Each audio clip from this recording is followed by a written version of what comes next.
प्रणाम, आशीर्वाद की कामना रही। हमने सरकार चिल्ला रही है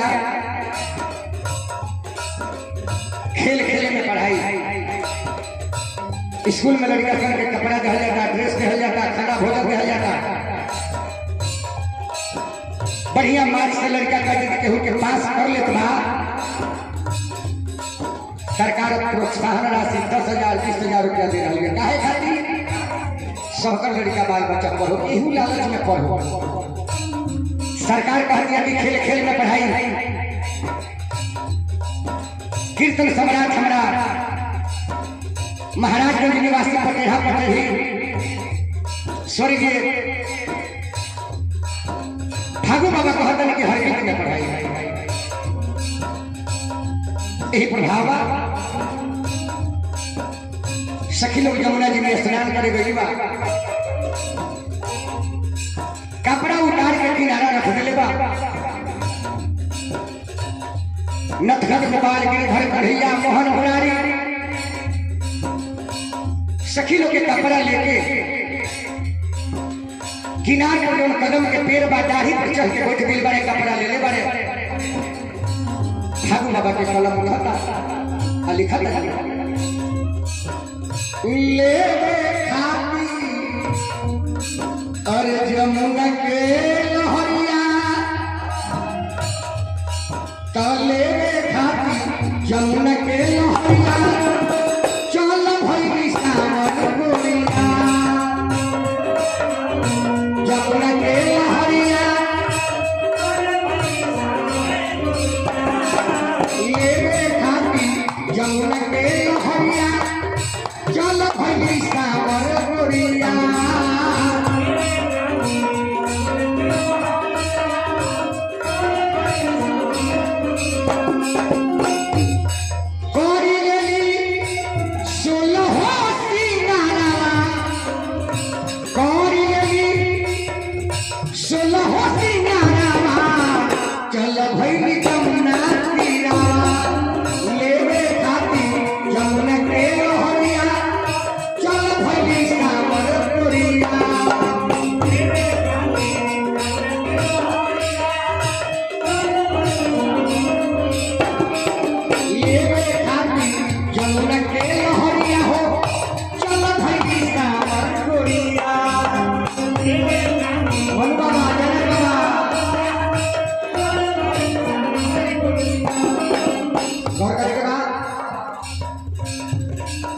हर गीत में पढ़ाई।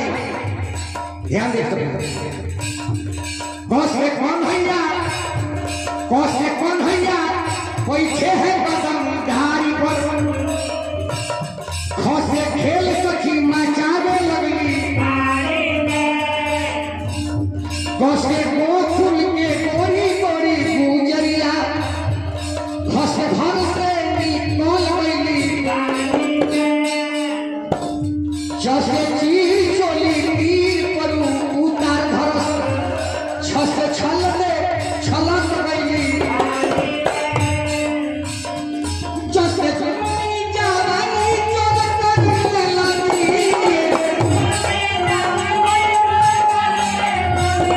जैसे जुल्मी जवानी चोर करने लगी जैसे जुल्मी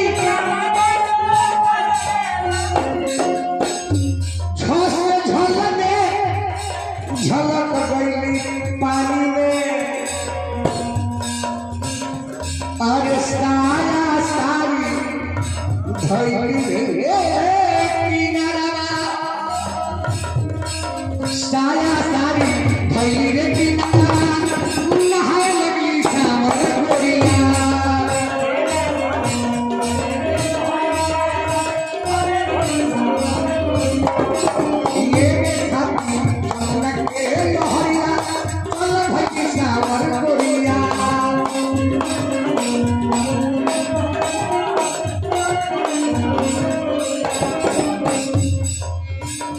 टोली बना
रामायण महाभारत पुराण खोजे बना भेटाई एक संत की संगत करे के पड़ी समागम में जाए के पड़ी दृष्टि कहल जाला पटना देहरी लखनऊ कश्मीर सुख दे कर्नाटक नेपाल से निरखत श्याम निकेत पटमा ने वस्त्र होला सखी लोग के नंगा बदलबा पानी में बालो कन्हैया देखत परे शर्मबा लाजबा सखी लोग कर जोड़ के कहत कि पटना माने वस्त्र होला पटना के हरि हे भगवान वस्त्र का कपड़ा दो पटना के हरि लखवा ने देखना होला लखनऊ सुख दे कश्मीर सुख दे कश्मीर ठंडा एरिया के कहल जाला कर्नाटक नेपाल से कर्नाटक के दूरी से संबोधित कइल बा नेपाल के ऊंचाई से संबोधित कइल बा दाढ़ी के नेपाल से संबोधित कइल बा पटना के हरि लखनऊ कश्मीर सुख दे कर्नाटक नेपाल से निरखत श्याम निकेत अरे बहे लगली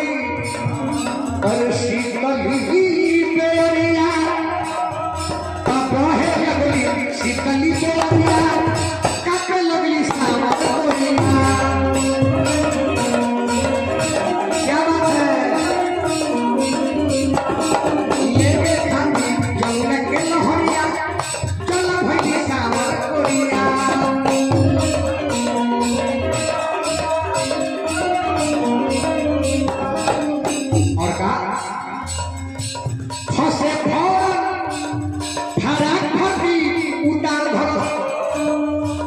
बसे बिहारी सताव जने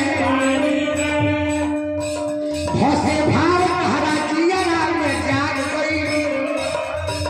मोसे मनमोहन रोआव जने यसे जदुबरी यदु नंदन जदुराई बोलस रसे राधा जी रोआ मत लसे ललिता के गोर काल लाग भई वसे बिहारी सताव जने तीन गुस्सा होला जगत बाबा मनु बाबा कलादेश मूर्धन्स और दंश तीनों के भाव अलग बा ससे शिरोमणि श्याम और जहां सुनो ससे सुसर बदल देखो जने ससे सवलिया श्याम और जी हमार हसे हमनी के रोमाव जने हसे छापा करो मुरारी हरिया रसे तिगलो की सताव जने यसे ज्ञानी हो पानी से बाहर आ जाओ यसे ज्ञानी रानी पानी से बाहर आ जाओ यसे ज्ञानी